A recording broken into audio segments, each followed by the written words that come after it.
अस्सलाम वालेकुम फ्रेंड्स, उम्मीद है आप सब खैरियत से होंगे। पिंडी की पिच को मुल्तान जैसी पिच बनाने की भरपूर कोशिश जारी है। आज हम इस पे भी बात करेंगे। दूसरा, इंग्लैंड ने प्लेइंग 11 का ऐलान कर दिया है। आज पाकिस्तान भी कर देगा कुछ देर तक। उसके बाद हम बात करेंगे पीसीबी में और फखर जमान में चल क्या रहा आखिर। और चौथे नंबर पर बात करेंगे, कल दूसरा टेस्ट मैच खेला जाना है इंडिया और न्यूजीलैंड के दरमियान, उस पर भी बात करेंगे। अगर आप मेरी वीडियो पे आए हैं पहली बार तो चैनल को सब्सक्राइब कर दें और साथ में बेल आइकन को भी प्रेस कर दें। सबसे पहले हम बात करते हैं पिच को लेके। आपने कभी देखा है कि एक साथ कहीं पे आपने चलते देखे हो पंखे भी और हीटर भी?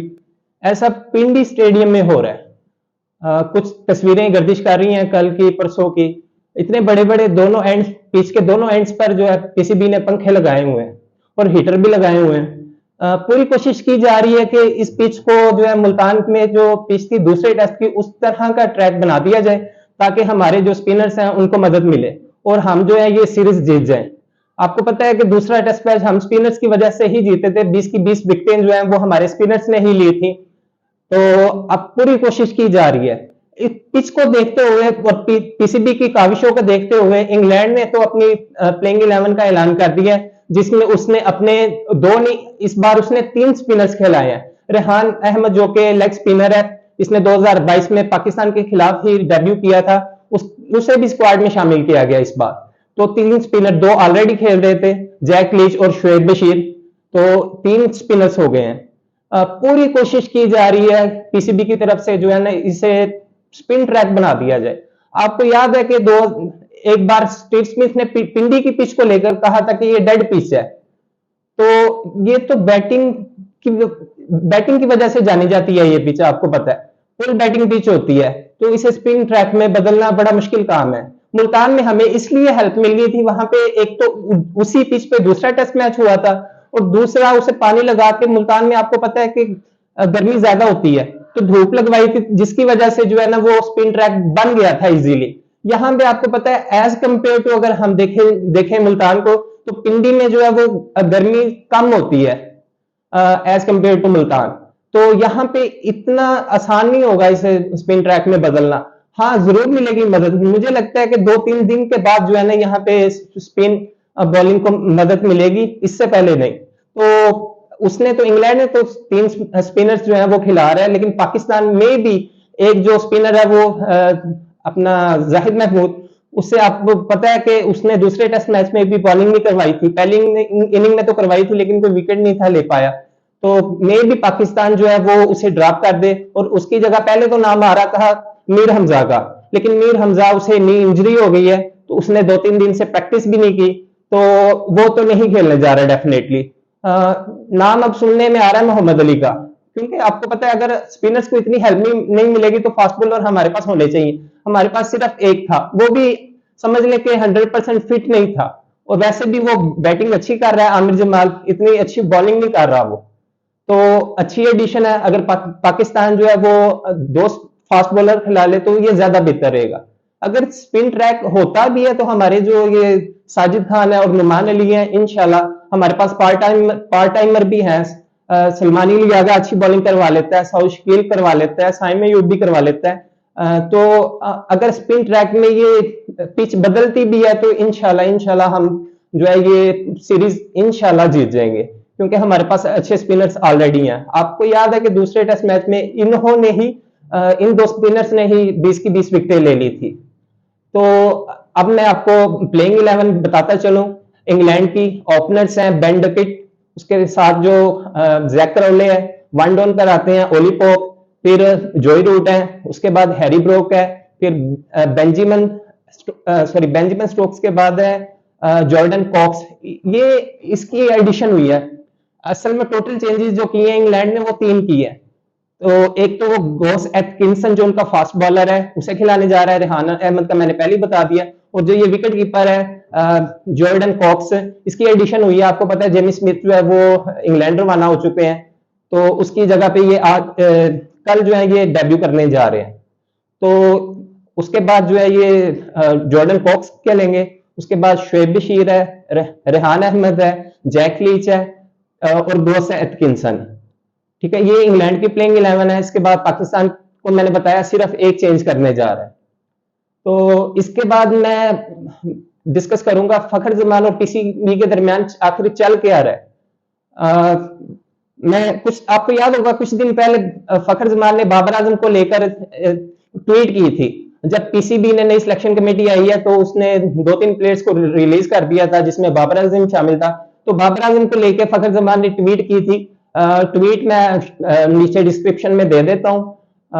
ट्वीट में ये लिखा उसने बाबर आजम का कंपैरिजन किया था विराट कोहली के साथ। उसने कहा था कि विराट कोहली भी 3 साल तक आउट ऑफ फॉर्म रहा था लेकिन बीसीसीआई ने उससे बाहर नहीं निकाला।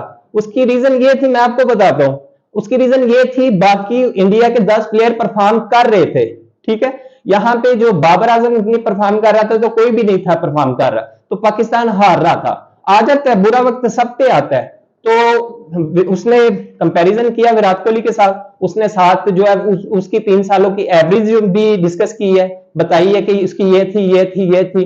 ठीक है, तो इस पे जो है ना पीसीबी ने उस फखर जमान को शो का नोटिस भेज दिया था कि आप सेंट्रल कॉन्ट्रैक्ट में शामिल हो, आप खिलाफ वर्जी नहीं कर सकते, आप पीसीबी के जो डिसीजन है उसकी खिलाफ वर्जी नहीं कर सकते। तो शो का नोटिस भेजा है। 2-3 दिन पहले उसने जवाब दे दिया फखर जमान ने। उसने कहा मैंने पीसीबी को टारगेट नहीं किया। बाबर आजम मेरा दोस्त है, बड़ी बड़ी देर हमने क्रिकेट जो है वो इकट्ठी खेली है, तो मैंने जो बस उसके हक में ट्वीट की है, मैंने किसी को टारगेट नहीं किया। तो लेकिन पीसीबी उसने बड़ा एक्शन लिया। उसे कहा है फखर जमान को कि हम अगर आप फिटनेस टेस्ट पास करते हो तब ही हम आपको ऑस्ट्रेलिया लेके जाएंगे ओडीआई सीरीज में और टी20 में आपको खिलाएंगे, अदरवाइज नहीं। अगर आप उसे सीधी तरह कह देना कि हमें आप पे गुस्सा है, ठीक है, आपने बड़े खिलाड़ियों के साथ कंप्रोमाइज किया। ये जो अब ओडीआई के हमारे टी20 और ओडीआई के बनने जा रहे हैं कप्तान मोहम्मद रिजवान, इनके बारे में भी सुनने में आ रहा है, और अपना छोटा डॉन जो है सऊद शकील, इनके बारे में भी सुनने में आ रहा है, जो कि वाइस कैप्टन है सऊद शकील टेस्ट के, इनके बारे में भी सुनने में आ रहा है इन्होंने बमुश्किल टेस्ट पास किया था, फिटनेस टेस्ट। और जाहिर महमूद ने कौन सा टेस्ट पास किया था? नुमान अली 38 साल का, 3 बार उसका टेस्ट लिया गया, तीनों दफा फेल हुआ है। तो अगर आपने ये पॉलिसी रखनी है तो सब पे अप्लाई करेंगे। ठीक है, अगर आप उन्हें 4 बंदों को खिला सकते हैं वो भी टेस्ट मैच, वो जो कि 5 दिन चल रहा है, तो ये फखर जमान के लिए ये शर्त क्यों आपने लागू कर दी है जी? ठीक है, उसने तो टी20 और ओडीआई खेलना है, तो वो टेस्ट हालांकि मुश्किल होते हैं, टेस्ट में आपने 4 प्लेयर्स को खिला दिया था। तो पीसीबी को ये देखना होगा, हमारे उसका बैकअप नहीं है हमारे पास, उसे कोई रिप्लेस नहीं कर सकता। हमारे पास जो ओपनर्स है बाकी, अब्दुल्ला शफीक मैं मानता हूँ वो अच्छा जो है वो ओपनर है, लेकिन आपके सामने है उसकी जो फॉर्म है, वो तो बाबर आजम से भी बुरा खेल रहा है। ठीक है, उसके बाद इमामुल हक है, उसे तो पीसीबी कंसीडर ही नहीं कर रहा काफी देर से। साइम अयूब है, वो कभी चल जाता है कभी नहीं। मैं तो कहूंगा साइम अयूब के बारे में कि या तो उसे 2 फॉर्मेट खिलाए ज्यादा से ज्यादा, मैं तो कहता हूँ 1 ही खिलाए। ठीक है, आप उसे टी20 में भी डाल दिया, ओडीआई में भी डाल दिया, टेस्ट में भी आपने उसे डाल दिया। ठीक है, वो कभी चलता है कभी नहीं चलता, तो हमारे पास बैकअप नहीं है फखर जमान का। आगे चैंपियन ट्रॉफी आने जा रही है, तो बाबर जो कि मैं समझता हूं उसने भी आके नासिर हुसैन, इंग्लैंड के नासिर हुसैन ने भी कहा इसे कोई साइकोलॉजिकल इशू है। मैं भी समझता हूँ, वो ना जब से आपको याद होगा 2023 की एशिया कप, तब से वो जो ग्रुपिंग हुई है टीम में, तब से जो है ना वो कहीं गुम ही रहता है, वो उसे कुछ इशू है। मैं भी चाहता था जो उसे ना रेस्ट दिया जाए, लेकिन आप सीरीज के दरमियान उसे क्यों स्क्वाड से रिलीज कर रहे हो? आप ये काम करना था तो पहले ही उससे बात करके यार आप रेस्ट कर लो, आपके लिए बेहतर है। मैं भी चाहता था वो रेस्ट करे, वो थोड़ा सा जो जब आए ना तो फ्रेश होकर आए, उसे फैमिली के साथ थोड़ा सा टाइम स्पेंड करे, तो वो उसके लिए बेहतर था। ठीक है, मैं खुद चाहता था, लेकिन एक मैच खिलाने के बाद आप उसे रिलीज कर रहे हैं, तो वो पूरी दुनिया में बहुत बुरा पैगाम गया है पीसीबी की तरफ से। तो मैं तो समझता हूं कि फखर जमान ने जो ट्वीट की है अच्छी की है। उसका कहने का मतलब ये नहीं था जो पीसीबी समझा है।